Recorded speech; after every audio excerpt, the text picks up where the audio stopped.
की जो आखिरी परत है बहुत सूक्ष्म,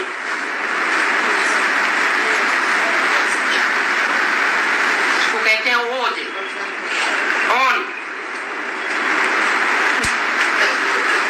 और जैसे जैसे यहाँ इस सृष्टि पर चंचलता बढ़ती जाती है, हलचल बढ़ती जाती है, तो ओजोन किरण फटती जाती है और सूर्य की डायरेक्ट किरण इस पृथ्वी पर आ रही है जो नुकसानदायक है। यहाँ है ज्ञान सूर्य। ज्ञान सूर्य का जो भी ज्ञान है वो कन्या माताओं के थ्रू आना चाहिए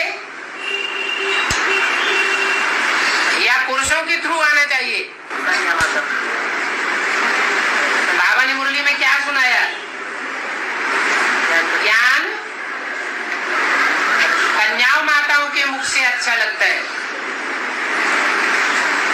पुरुषों के मुख से ज्ञान सुनना अच्छा नहीं लगता।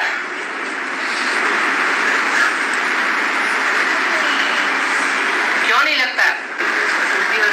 प्योरिटी माताओं में कदम में रहती है ना, क्योंकि इम्प्योरिटी है। इसलिए आजकल जो वाहनों में सस्ती पावर डाली जाती है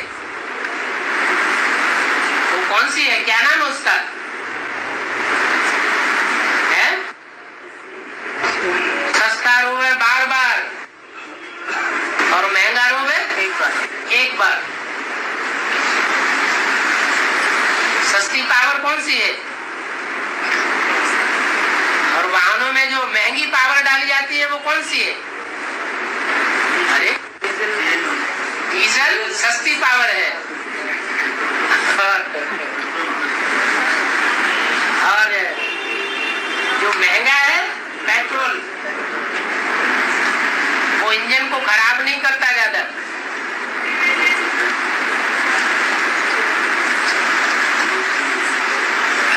ये आत्माएं मन बुद्धि रूपी इंजन है।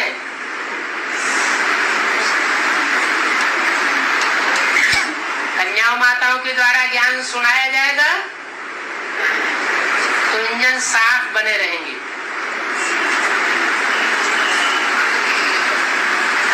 लेकिन एडवांस पार्टी में ज्यादातर होता क्या है? भाई लोग बैठ जाते हैं गुरु बनकर, माताएं भोली भाली बन के बैठी रहती है गीता पासनों। गणेश जी ने कौन सा अपराध किया जो सनातन धर्म के विरुद्ध है? अरे गणेश जी ने सबसे बड़ा जघन्य अपराध कर दिया जो देवी देवता सनातन धर्म के विरुद्ध है। बताओ कौन बताएगा? कहेंगे बम्बई वाले तो बिल्कुल नहीं बताएंगे, हम तो उसके भगत हैं, हम उसकी बुराई क्यों करें? हैं? वो तो हमारा सदगुरु है, सदगुरु निंदक छावर न पावे। बाबा इसमें माता की पक्ष नहीं है, माता की पक्ष नहीं है तो अच्छी बात है। जब जो पिता है उसका पहला फर्ज है माता की रक्षा करना, तो जब पिता मौजूद नहीं है तो माता की कौन रक्षा करे? किसका फर्ज है?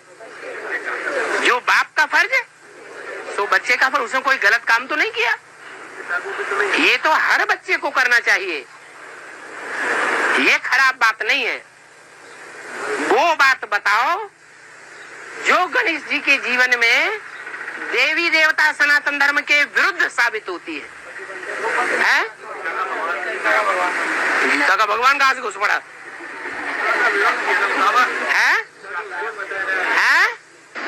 गणेश जी शंकर भगवान माना पार्वती माँ स्नान कर रही थी तो शंकर भगवान को अंदर जाने नहीं दिया। वो तो अच्छा किया, हम क्या जाने तुम कौन हो? हाँ, हम क्या जाने तुम कौन हो? कोई भी आ सकता है।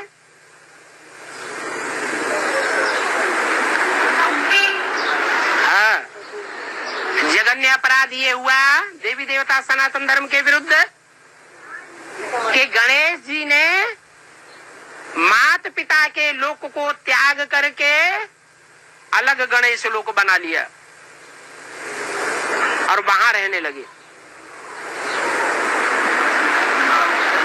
ये देवी देवी देवता सनातन धर्म के विरुद्ध परिवार को खंडित करने वाली बात हुई या एक सूत्र में बांधने वाली बात हुई? खंडित हो गया। और क्योंकि साथ में रहेंगे तो वो आओ भगत नहीं होगी जो बाप की होती है। और अलग रहेंगे, अलग लोक बनाएंगे तो उस लोक का स्वामी कौन? गणेश भगवान। तो भगवान की उपाधि मिल जाएगी। जो उम्र में बाबा से बड़े हैं, क्या उनको शरीर छोड़ना पड़ेगा? जो बाबा से शरीर की उम्र में बड़े हैं, क्या उनको शरीर छोड़ना पड़ेगा या नहीं?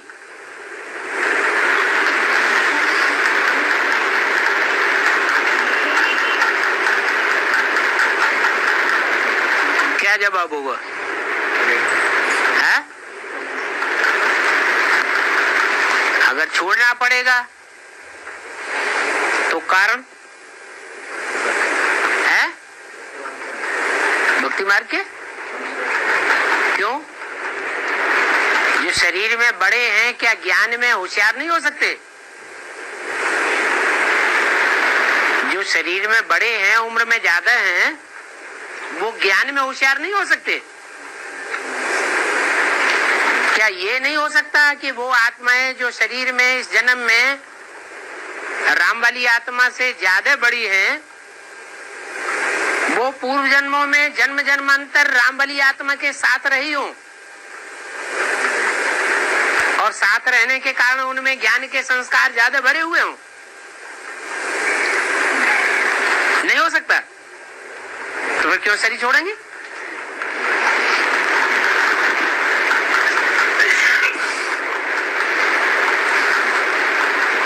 अच्छा चलो,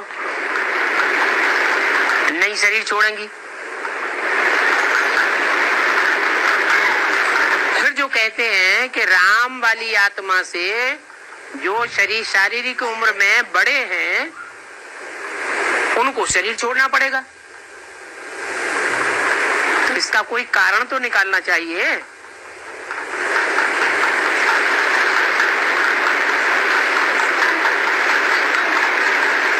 कोई प्रूफ निकालना चाहिए कि नहीं?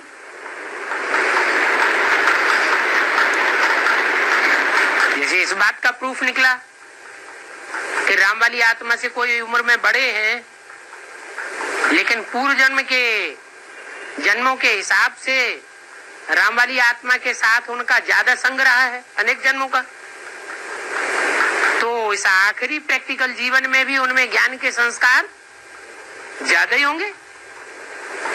तो ज्यादा संस्कार होने के कारण कोई जरूरी नहीं है कि उनमें भक्ति मार्ग के संस्कार रह ही जाए, नबी शरीर छोड़े। तो ऐसे ही कुछ ज्यादा उम्र की आत्माएं ऐसी भी तो हो सकती हैं जो पूर्व जन्म में राम वाली आत्मा के साथ इनके मुकाबले कम रही हो।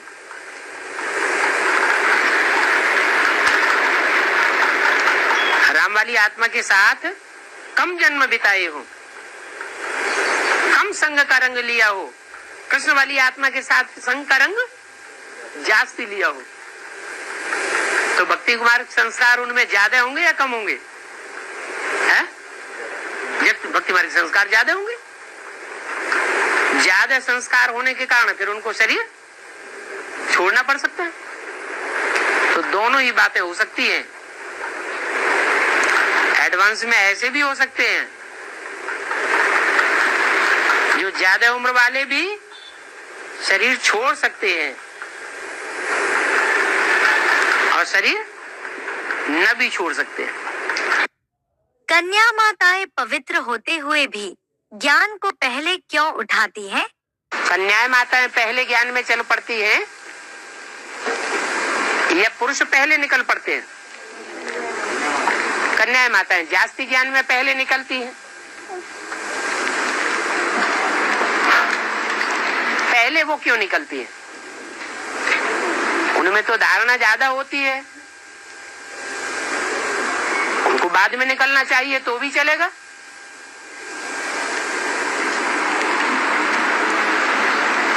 क्योंकि कन्याओं माताओं का जो देह भान है वो शरीर के आधार पर इतना पक्का होता है, जल्दी देह का होना नहीं जाता।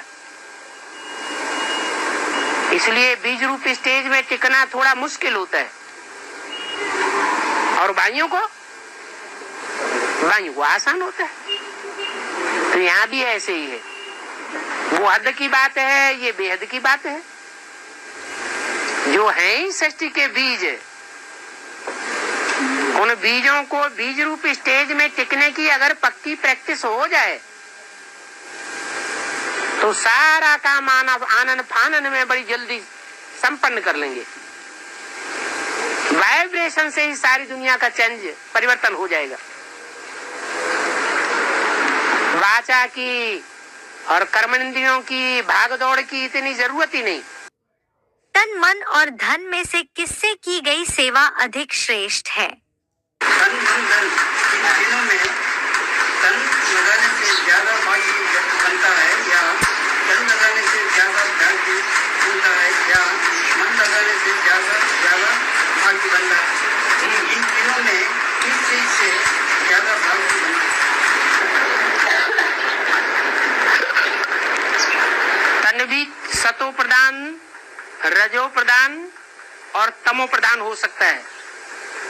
और धन भी, धन की सेवा भी सतो प्रदान, रजो प्रदान और तमो प्रदान हो सकती है। मन की सेवा भी सतो प्रदान, रजो प्रदान और तमो प्रदान हो सकती है। तो जो सतो प्रदान सेवा की जाएगी उससे ज्यादा भाग्य बनेगा, या तमो प्रधान सेवा की जाएगी उससे ज्यादा भाग्य बनेगा। मान लो कोई ने मन की सेवा की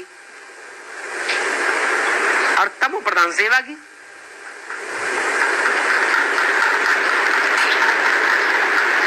और उसके मुकाबले दूसरे व्यक्ति ने तन की सेवा की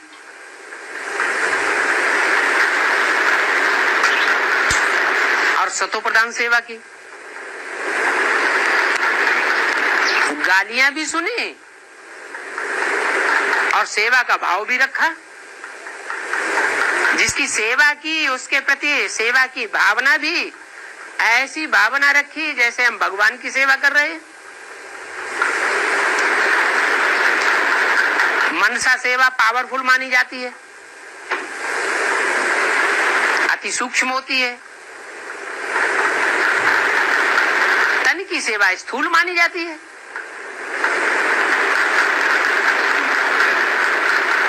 इतनी ज्यादा ताकतवर नहीं मानी जाती। लोग नीची दृष्टि से देखते हैं तन की सेवा को। फिर भी जिस व्यक्ति ने सतो प्रधान तन की सेवा दी उसका ज्यादा भाग्य बना, या उस मनीषी का ज्यादा भाग्य बना जिसने मन की तमो प्रधान सेवा की। गुस्से में आके ज्ञान सुनाया, अहंकार पूर्वक सुनाया, अहंकार के वाइब्रेशन फेंके, ज्यादा भाग्य किसका बनेगा? है? है? जो सात्विक स्टेज में रह करके सेवा करेगा उसका भाग्य ज्यादा बनेगा। ऐसे नहीं कहा जा सकता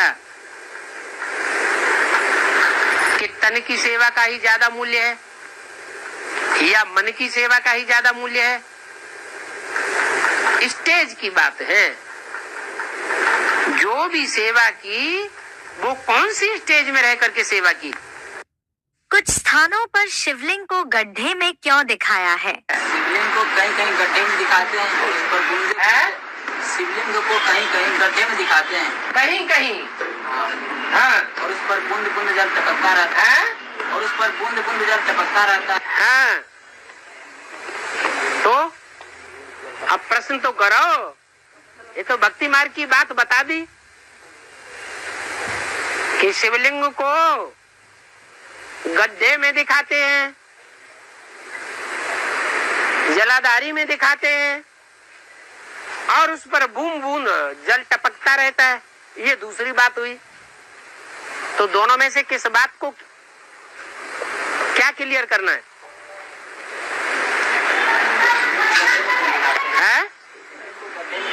हाँ, गड्ढे में क्यों दिखाते हैं?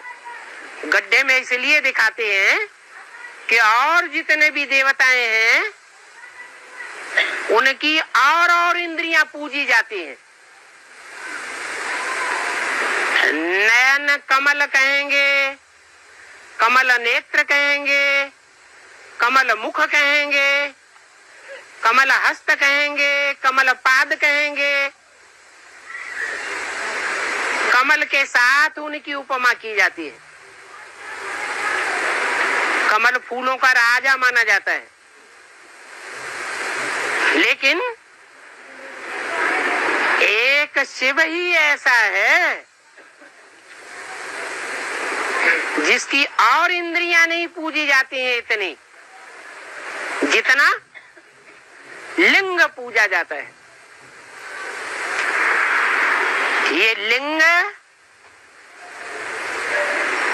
जिसकी पूजा होती है वो काम इंद्रिय कही जाती है। कौन सी इंद्रिय? काम इंद्रिय। जितने भी विकार हैं उन विकारों में बड़े से बड़ा विकार कौन सा है? काम विकार। और विकारों को जीतना फिर भी सहज होता है, लेकिन काम विकार को 100% जीतना मनुष्य के बस की बात नहीं है। हाँ, मनुष्यों को जब देवता बना दिया जाता है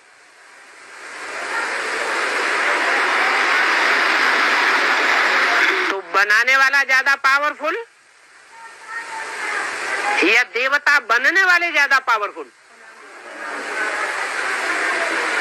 तो जो देवता बनने वाले हैं वो काम विकार को जीतने में नंबरवार पुरुषार्थ अनुसार होते हैं, और जो बनाने वाला है वो 100% जीतने वाला है। इसलिए उसकी काम इंद्रिय पूजी जाती है। वो साक्षात कामदेव का अवतार है। लिंग इसलिए कहा जाता है कि लिंग को हाथ, पांव, नाक, आंख, कान नहीं होते, माने इंद्रियां नहीं दिखाई गई है। इंद्रियां जैसे कि है ही नहीं। उस स्वरूप को लिंग नाम दिया गया है। उस लिंग रूप में चैतन्य लिंग रूप जिसमें जैसे कि इंद्रियां हैं ही नहीं, निराकारी स्टेज है। उस निराकारी स्टेज के द्वारा भगवान बाप प्रत्यक्ष होते हैं। इसलिए वो परम पवित्र है। जो परम पवित्र है वो ही एवर प्योर है, और जो एवर प्योर है उसकी सबसे जास्ती पूजा होगी, या जो नंबरवार प्योर है उसकी सबसे जास्ती पूजा होगी है? जो एवर प्योर है उसकी दुनिया में सबसे जास्ती पूजा दिखाई गई है। लिंग मूर्तियां जितनी दुनिया में मिली हैं इतनी कोई भी मूर्तियां नहीं मिली हैं। और लिंग मूर्ति की पूजा दुनिया की सबसे पुरानी पूजा है। पूजा का आधार क्या होता है? पवित्रता। तो देवताओं ने इतनी पवित्रता धारण नहीं करके दिखाई है, लेकिन परमपिता परमात्मा सेवक जिस तन में प्रवेश करता है उसके द्वारा वो एवर प्योरिटी का पार्ट बजाता है। इसलिए लिंग की सबसे जास्ती पूजा होती है और वो गड्ढे में दिखाया जाता है। गड्ढा स्त्री के अंग को कहा जाता है।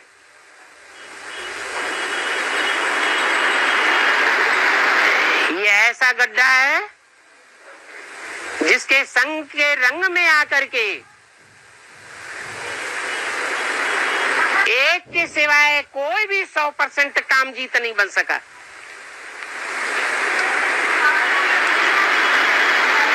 साथ में भी रहे, उसमें रमण भी करे, फिर भी पतित न बने, शक्ति का पात न हो।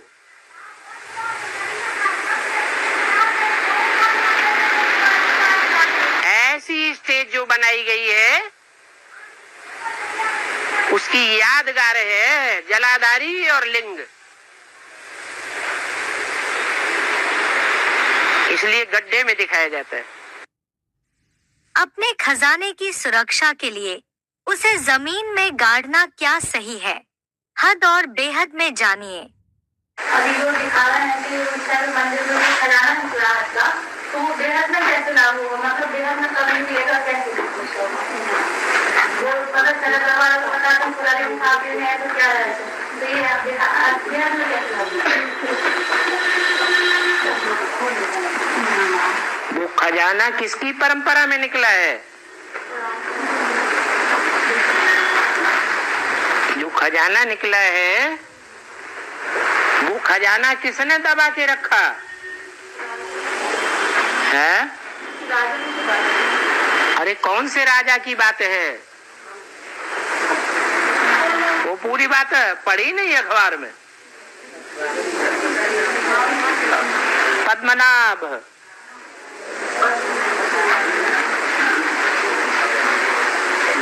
जिसकी नाभि में कमल है।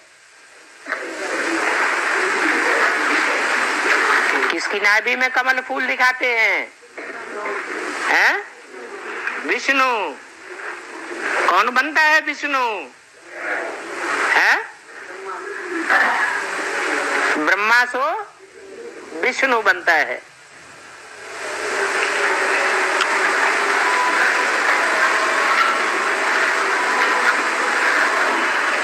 जो खजाना राजे लोग इकट्ठा करते हैं वो अपने बाल बच्चों के लिए, पोत्रे धोत्रों के लिए इकट्ठा करते हैं या पब्लिक की, प्रजा की भलाई के लिए इकट्ठा करते हैं?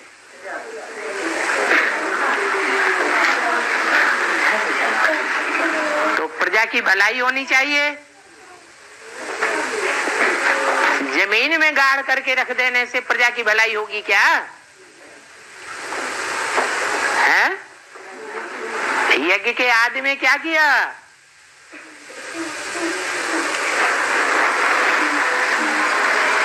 था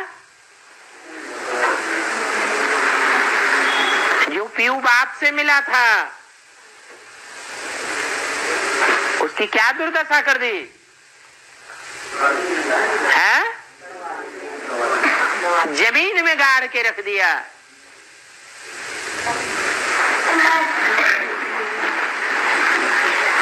उससे फायदा हुआ अपना? है? नहीं फायदा हुआ।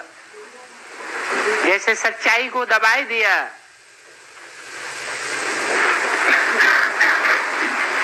उस धन से जो प्रजा का फायदा होने वाला था वो नहीं हुआ।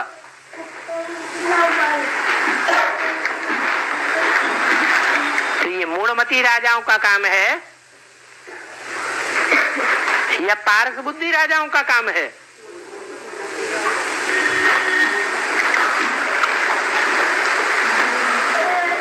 अभी वो खजाना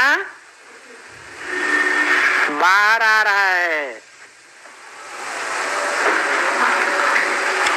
कि छुपा रहेगा? बाहर आने वाला है। बात तो भक्ति मार्ग में दिखाते हैं कि भ्रष्टाचारी राजाओं का खजाना था जो जमीन में दबाई दिया, भ्रष्टाचारी गवर्नमेंट बाहर निकाल रही है। या हमारी कौन सी गवर्नमेंट है? हमारी है शिष्टाचारी गवर्नमेंट। वो शिष्टाचारी गवर्नमेंट सारा ही दबा हुआ खजाना क्या करेगी? बाहर निकालेगी।